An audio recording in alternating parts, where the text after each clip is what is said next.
This is a quick follow-up video to my review of the Bessport one-man ultra lightweight backpacking tent. People ask me how it dealt with the wind and the rain and all that sort of thing, because it's all very well listing the specs and putting it up on a nice sunny day. So I brought it to Dartmoor National Park in southwest of England, Devon. I arrived last night and I put it up in torrential rain, and because you put the inner up first, it did get wet inside, so there's a drawback.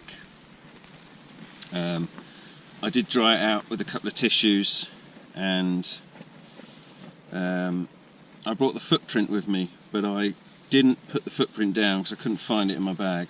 So I laid the footprint inside the tent so that I had a fully dry base, and that saved me, I think.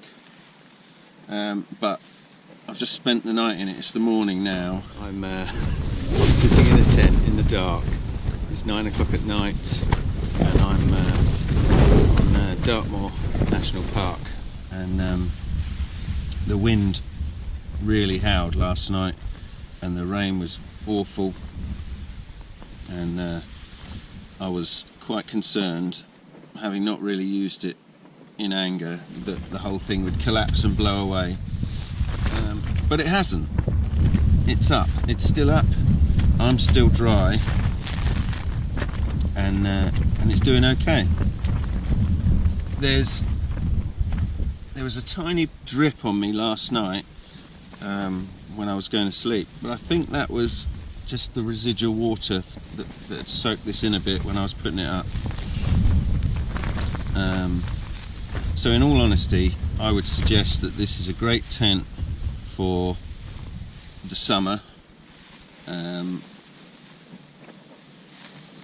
it can handle the wind for sure, and it can handle the rain.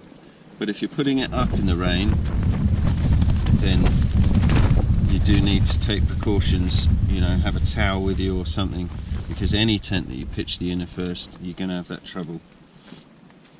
That being said, you know, it takes all of 5 minutes to put it up, so a little bit of rain will be okay, but last night it was a downpour, and there was some puddles in here. But as tents go, you know, small tents, it's okay. I've got a, let me show you. So this is the second vestibule. I've just got it open, but that is my, what is it, 75 litre bag. That is fitted there nicely, along with water stuff and what have you, and that's all dry, so that's okay. And this side, I've got my boots, I've got my cook kit, and I've done myself coffee and breakfast. So, you know, it's got pluses and minuses, you know. It's a functional tent, it's value for money. I think any trip you're going to take in the summertime, where you're going to be putting it up in, you know, fair weather, it's going to do fine. If you're going somewhere and you're expecting torrential rain on consecutive nights, I think you might end up in trouble, because you'll end up with a wet inside. But standing up to the wind, you know, it was very windy last night, and this tent had, you know, there's been no issues, it didn't blow away. So overall, I was quite pleased with it. For all the specs and stuff, you can click the link that's just up there, because that's the original review I did when I first got it. But this is this was the proper test for it. It's been wet, it's been windy, and this is where I've spent the night, in that Bessport tent. And yeah, conditions have not been ideal, but it stood up well. I think, you know, any tent like this, they're better if you put the outer up first. But yeah, it kept me dry and it kept me alive, so that's a positive. So thanks for watching, and I'll see you again.